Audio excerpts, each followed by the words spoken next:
Hey, hello everyone, welcome to today's video. It is the 10th of November. I'm Chris here with Tel Aviv Cafe. Let's take a look at what happened in the markets. At the end of the last week, yes, today's Monday, we have recovered quite a bit from the losses that we had last week. They were trying to take this down and maybe break below that 50-day moving average. Not successful on Friday. We did had quite a bit of a recovery, creating what it looked to be on a hammer on the daily time frames. I don't think the market really wanted to be short into the weekend with the prospects of a government shutdown ending and some kind of a deal between the parties.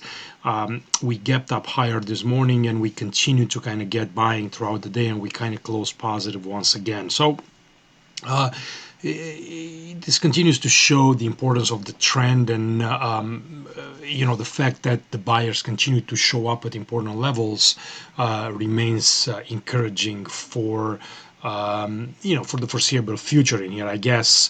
The month of November and December are usually positive months for the market. Now, I know we had October and November; they were also sort of positive, so we have a bit of a mixture in the this kind of a seasonality. But nonetheless, it's kind of hard to ignore the price action here. Now, the fact that we have reacted bullishly from the 50-day moving average and we pushed higher, the expectation now is that we will make a new all-time high. Now, on the you can see this here on the daily, on the weekly candles.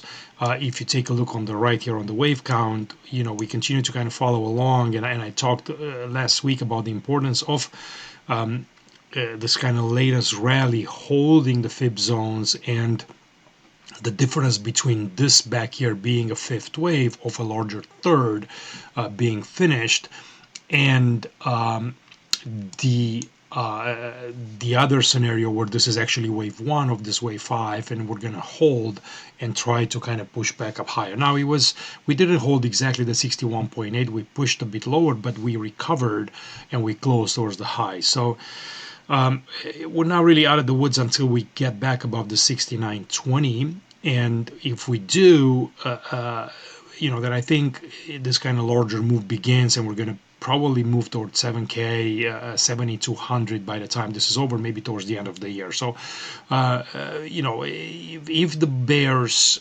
have something to say, I think this would be the level they would want to do so.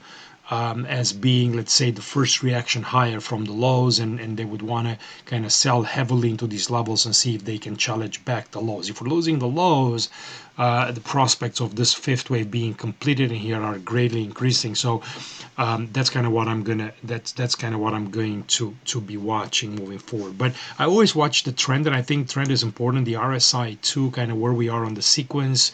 It's easy to kind of get shaken out and scared when you see the heavy sell-off happening. And I was talking, and we will jump over to Bitcoin too, but I was talking about Bitcoin where, I've been getting questions, hey, what do you think here? Are we breaking this 100,000, where we are, because, and I said, okay, well, listen, we are at the 52-week moving average. That's an important, very, very important level long term. And there's no reason to kind of get scared until the weekend and until we close the week to see what the buyers are doing and then where the bears are. Luckily, or maybe that's, the fact that the levels are holding, kind of shows the resilience of the bulls. They were able to kind of push this above that line and close positively. We'll take a look at that. So, back to the equity markets. We've had a couple of good signs. We're almost out of the earnings season. I think still Nvidia has to report probably next week, but we've had plenty of stocks that were looking very good, and that that sold off heavily last week, and they did major recoveries today. So that's a positive sign going forward.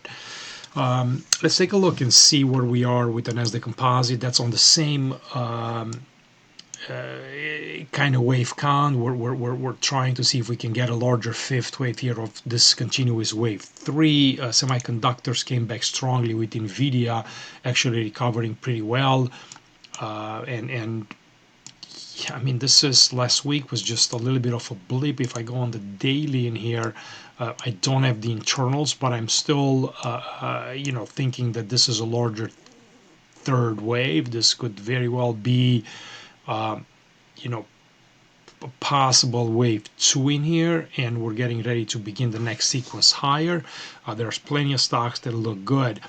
Um, Gold and silver also bounced back very nicely in here from their 50-day moving averages right there, and that's the one to kind of watch in the uptrends, either the 10-week or the 50-day. But kind of the first test of it after a big run usually holds, and it's challenging the highs. We're probably we'll see if we're going to make a new high. That means that this third wave was not over yet, and we're still giving it more room. But nonetheless, even if you fall into some kind of a sideways fourth wave, there's still room to go. Both gold and silver are in their kind of bullish sequence, and that continues. And it shows here as the trend is pretty powerful. When you come back and test those averages, buyers start to show up. All right, let's take a look and see what's going on in crypto. Ripple came back very nicely. It's consolidating kind of sideways and pretty tight, I would say. So I like that. It's not really actionable until we get back above 310, but I do like the reaction we've gotten so far after that big flush a few weeks back. Above 310, I'm a buyer. Until then, I'm going to continue to watch this. Ethereum, I think I've talked a little bit about it, and or maybe I put a chart on Twitter. I don't know if I talked about it on the video or not, but nice bounce from the 52 week, from the previous support, previous resistance, now support, and it does look like it's a nice corrective move against the impulse in the 38.2%, either more than likely some kind of a complex correction. We were thinking if this is a 1, 2, 3, maybe a 4 and a 5, but we've kind of gone high enough to maybe dismiss that. However, you are going to be running into supply back here, so expect that they're not going to let that go too easy. So we'll see if we come back first and then go, or what happens here. But again, Ethereum, it's not really actionable yet, nor is Bitcoin, not just yet. So I'm going to continue to watch it, but I do like the reactions so far. And in Bitcoin here, we talked about this importance of this 52-week moving average, and the fact that we did not close below it but above it. It's important. I mean, if you look at this guy, right, it's been holding the rally for several years now, and this is another test of it that was I mean, if you notice here, the prices are kind of the closest they've ever been to it, which means instead of correcting deep, we corrected sideways. So instead of correcting in price, we corrected kind of in time, if I could say that. Now, what's going to happen this week? It's important because what I would like to see, it is a bullish engulfing candle. So this blue in here, I can make this a little bit bigger. I would like for this to go back and let's see what the high is over there. Maybe get back above 110, 111 this whole week. So we're trading about 105. Another, let's say $6,000 for the Bitcoin to move higher into the end of the week. It can chop around until then, just come back. Just kind of. I mean, it's only Monday, but. If I could see something like this, I think that would bode well going towards the end of the year, because there would be a signal that the bears has lost the downside momentum, the buyers came back, took this previous heavy sell-off and kind of negated, and then they're going to start moving higher. That's what I would like to see. So there's no rush in here. Once we get back above 112, I would be more of a heavier buyer. Until then, I could be probably willing to try buying Bitcoin in here. Not just yet, but maybe once we get back above 108, maybe 108.5. I guess I would be trying to kind of maybe open a small position. just to kind of test the waters, see how it feels, how much sellers we're getting. In case things turn bad, then I would definitely get out. But at least you would be on a small position. But more confidence I would get back above those levels I mentioned. So the wave count in here, it's still fairly tricky because we only have what it looks to be just a three-wave move of the highs, so we'll have to deal with that. But in terms of a price section, it's reacting exactly for them it's supposed to, and the corrective move remains in here. So we'll see what type of a wave two we're going to get, and how it's going to look. But again, we do have a three moving to the new highs.